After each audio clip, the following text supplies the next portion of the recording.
Hey guys, Chris here. In this video, we are doing the long range test in the brand new model year 24 Volvo C40 Recharge Twin. So today we're going to find out how well this car fares while taking on a long trip. So today's test is 610 kilometers from right outside of Oslo down to Kristiansand and then back again. And the whole point of this test is to see how well or bad an electric car fares on a longer trip, where we're going to have to stop and charge once, twice in winter, 3 and 4 and even 5 times. And what we're going to measure at the very end of the video is the total charging time it took to cover the 610 kilometers today. And looking at my charts, I've done 60 of these tests in the past few years. I haven't actually done this test in a Volvo C40. I've done it in a Volvo XC40, but that was more than 2 years ago, and I'm not sure if that was with the latest software update. I think it was, when the car got better charging and also preconditioning. But this car with the bigger battery, with the more efficient new electric motors and faster charging, I have no doubt in my mind that this car is going to beat the time of 39 minutes charging that XC40 did a few years ago. But the conditions aren't the best, so how much it will beat it, well, that's what we're going to find out in today's video. When we did that test a few years ago, it was between 18 and 25 degrees Celsius, sunny and dry weather. Today it's 14 degrees Celsius, maybe it's going to creep up to 20, a little above 20 degrees Celsius, but here outside of Oslo, we have wet roads, but the weather should clear as we get closer to Kristiansand in the south of Norway. So what remains is charging to 100%. This car started super slow, those last few percentage, 7 kilowatts at 97%, and the car's estimating those last 3% is going to take 20 minutes. So I'm going to sit there for another 20 minutes and I'll talk to you guys on the road.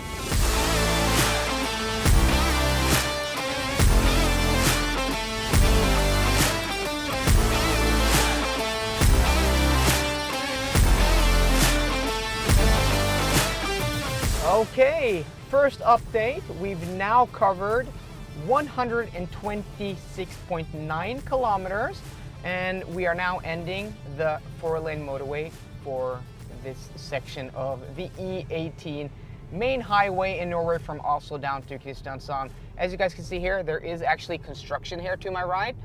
They're building a new bridge over there, another new tunnel, more new bridges and more new tunnels, because there is a section from here and about 20 kilometers where we don't have 4-lane motorways, and then we have a section of 4-lane motorways again, and it's kind of patchy like that, sections and then non-sections all the way from here down to Kristiansand and back again. But this is the longest stretch of motorway in Norway. That's why we do this test here.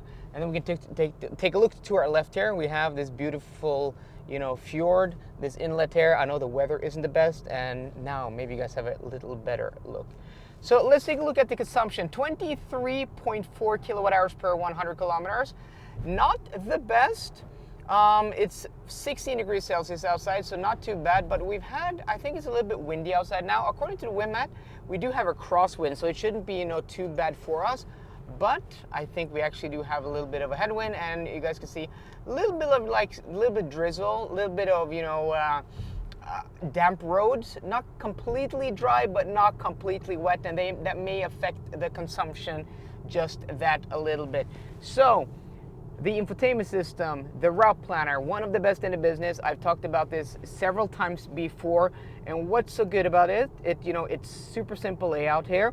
And we're going to arrive in 2 hours and 5 minutes in 174 kilometers at 3 minutes to or 2:27, right? 14:27 with 16% state of charge. That is what we're going to arrive with. We can do this, and then we can also do a search along a route.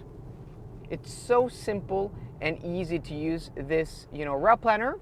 And also, when we started the charging session, the driving session, and we navigated to the charger, or navigated to Kristiansand, which is our turnaround point, the car told us not only how much percentage we're going to arrive with when we get there, but also if we go back. So minus 65%. So that means from a 0, we're going to have to charge 65% according to the car, if we can trust it 100%. And usually we can. So here it's going to show us just chargers along the route. This route planner is so darn good, and that's why since I'm not able to get my hands on a Polestar 2 for my big trip down to, to Morocco, the trip I want to do next month, I've requested a Volvo C40. I actually put the request in today. Right before I filmed this clip here.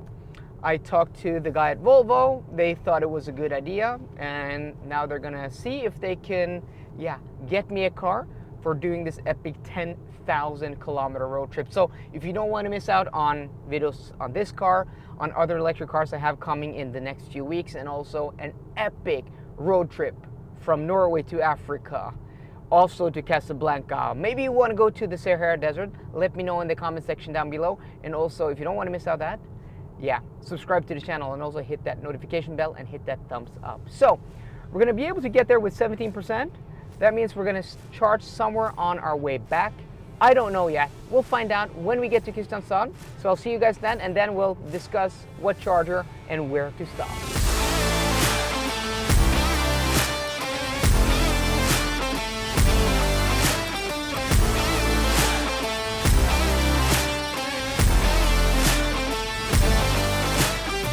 Okay guys, a little bit of an update. We've been to Kristiansand, done the loop, turned around there, and we are now on our way back. Usually I film, when we go there, but I thought, let's do things a little bit differently.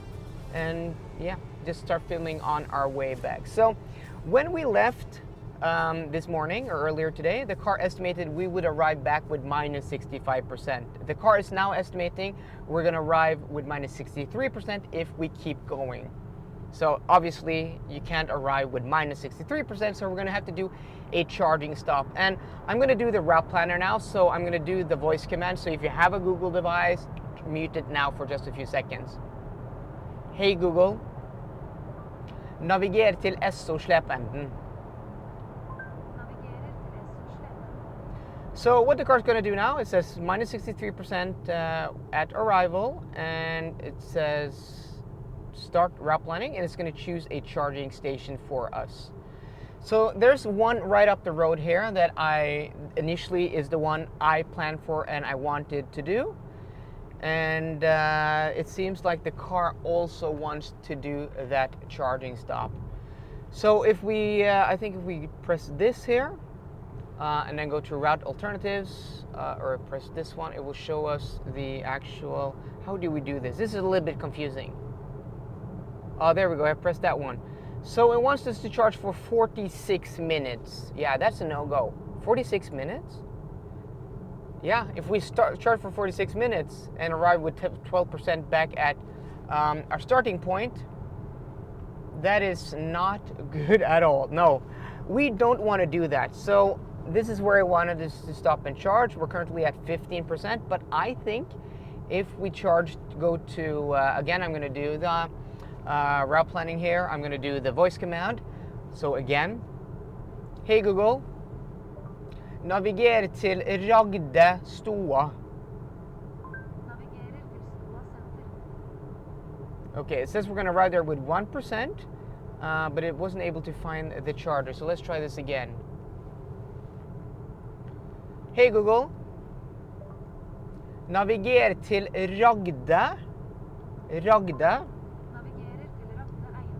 No. Okay. So it understood the Ragde. Let's try that again. Hey Google, naviger til Ragde ladere. Yes, now it found it. I mean, it's a little bit hard word, Ragde.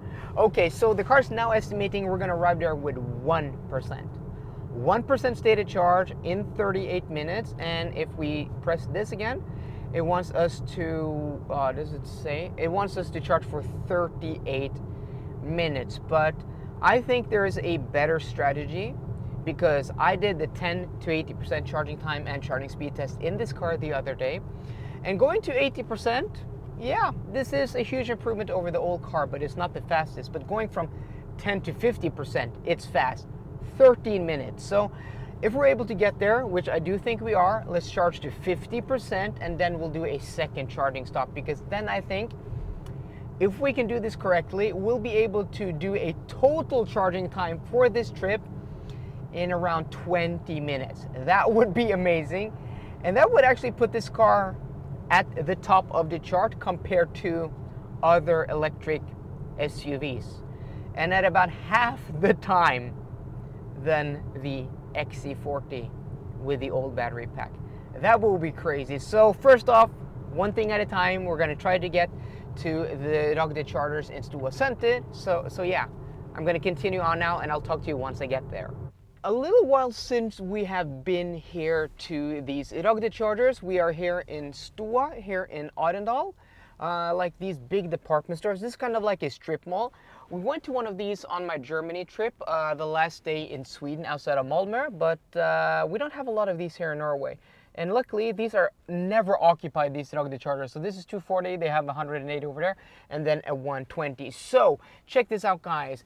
362.7 kilometers covered, 20.5 kilowatt hours per 100 kilometers, and we arrived here with 5% stated charge. That is absolutely impressive. This is such a huge improvement over the old car. It's not even close. So we're gonna hop out here. Or one thing I wanted to show you is that, you know, I told you guys that the car told us to charge for 38 minutes. It actually told, I misunderstood. It was actually telling us that we would arrive here at these chargers in 38 minutes. So this car has one of the best route planners in the business, but I do think the Polestar tells you how many minutes you're going to charge. Maybe I just remember wrong, but at least the Mercedes EQ does that. The EQ isn't as intuitive and as easy to use as this or as seamless, but it at least has that going forward, so you know how many minutes you're going to charge. And also it will tell you the charging speed when you're connecting to the charger if you go into the EQ menu. So small differences between these, but you know, I've been driving that car a lot. I went to a trip down to Germany and to Austria with an EQE SUV43 MG. So these are one of the best. This is absolutely up there. So let's hop out now, connect to the charger. We have the port here on the driver's side and see what kind of speed we get and find out how long we have to stop here and charge. So these chargers are a little off the main road. I mean, in physical distance, we're not losing a lot of time, but we do have to exit about 2 kilometers before, and then we have about 1 kilometer to get back. So we're not losing more than a few minutes compared to going to, I don't know, a charging station, which is just at the exit. But that really doesn't matter unless we're spending a lot of time, because, you know, this is just one route I do in this test. Depending on where you live in the world, where you drive, chargers are going to be at different places. But as long as we're, you know, going the same route as we've done for several years in this test, we can compare the results, and that is the most important thing. Also, I tried to, you know, get that charging screen back, and it doesn't want to do it. I don't want to press start stop, or maybe if I do that, no. Very strange. So let's hop into the car and see if we are, you know, getting closer to that peak charging speed. No, we're not.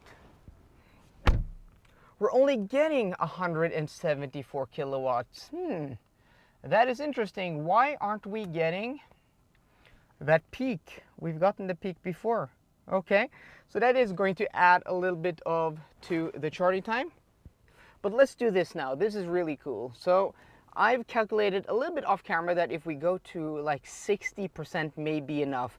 I was hoping we're going to get more charging speed to do faster charging, but doesn't seem like we are. So the charging time is going to take a little bit longer, so let's do this as so släpp enden. And the car's saying minus 48%. Oh, minus 48%. And then we're going to arrive with 12%. Is that what it said? So what doesn't tell us? This isn't the best interface. I think the Polestar does this better, because yeah, we are charging here, but 12% doesn't tell us how many percent to charge to. Does it anywhere here? So if we go out, or maybe we have to choose to navigate to there. Okay, let's do that, and then do navigate. Okay, start. Maybe it will tell us how many minutes to charge. Okay, 27 more minutes. It wants us to go to 78%. But then it's saying we're going to arrive there with 12%, right? No, I don't think we have to do that. I think So minus that is 64%, 66%. I think we can go to 60. Maybe we're gonna push it and try to do a quick charging session at this charger here.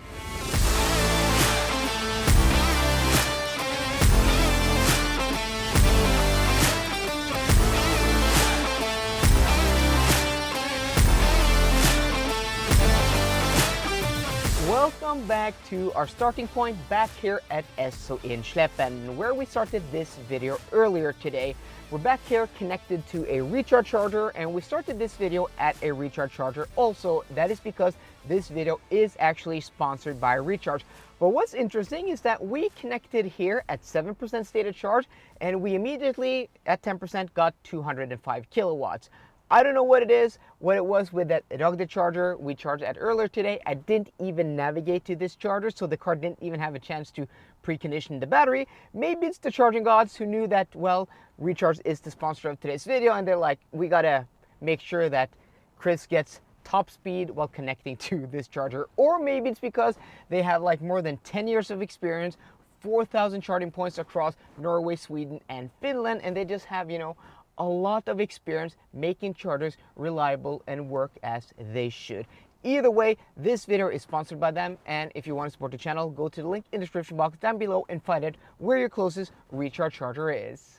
As I said, we arrived here with 7% stated charge, and what I did at the rugged charger in Stua is that I charged until the car said we were going to arrive here with 0% stated charge. The car really wanted us to go to 78%, arriving here with 12, but I only went to 65%. As soon as, you know, it showed 0 in red, battery with an exclamation mark, I'm like, we're gonna go. And I was a little bit nervous because at first it didn't move, but it didn't go into the minus. But after like half an hour, 45 minutes, an hour of driving, 1%.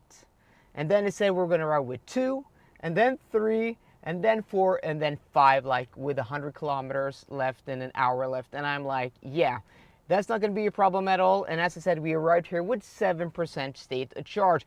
So what I think happened today, because on our way down, the car said we were going to arrive in Kristiansand with 18, but we arrived with 17. So I checked the wind map, and the consumption was quite high on our way down. The wind map showed we had a crosswind, but I really think that we actually had a headwind, and that explains why our consumption was much lower on our way back, 20.3 kilowatt hours per 100 kilometers. And I'm guessing I'm, you know, getting my wind data from a web page that shows data. And I'm guessing that the car's navigation system also gets from some source, and we got the same data. So the car thought we were gonna, you know, arrive there with 18%, and because we actually had a headwind, we arrived with less. And that it also explains why on our way back we had lower consumption and arrived with 7% more state of charge. So just keep that in mind, and to take it with a grain of salt. Usually you can really trust that the route planner in this car, but this shows that we arrived with a little bit less in Kristiansand and much more when we came here. But the big question, and the reason you guys are here at the end of the video, how many minutes did this car spend charging to be able to complete this 610 kilometer test? And the total charging time was 20 minutes. 20 minutes flat, and that is even with not achieving peak charging speed of 205 kilowatts. I think we peaked at 174, charging for 20 minutes, going from 5 to 65%. Yeah, that is pretty impressive. And if we look at the XC40 P8 I did 2 years ago, September, with warmer conditions, I think it was around 18 to 25 degrees Celsius that day, and dry roads. Today was between plus 14 and plus 19 degrees Celsius with wet roads, damp roads, but half of the day's trip today was dry roads. We did it in almost half the charging time, and that is because of the bigger battery, increased efficiency, giving us a lot more range, and also that faster charging. And I'm betting if we were able to, you know, hit that peak charging speed, this car could have done it in maybe 19 or 18 minutes, which is super impressive. The only comparable, SUV type of vehicle in this chart I've done this test with before, I may be mistaken because I haven't looked at the latest, but when I looked at the XC40 from a few years ago, the best car was the Tesla Model Y long range back in 2021. And that car also completed this trip with a charging time of 20 minutes. Maybe there are a few cars that can do it a little bit better of this type of vehicle, but I'm super impressed by how much better Volvo have made this car. This upgrade is awesome, and I'm hoping Volvo have a car for me to take this to, well, Morocco, to Casablanca on a 10,000 kilometer road trip. So if you want them to give me a car, please be sure to subscribe, hit that like button, and comment down below. So guys, I hope you enjoyed today's video. If you did, please drop me a thumbs up down below, and for more car content, as always, please subscribe. See you guys later, and goodbye.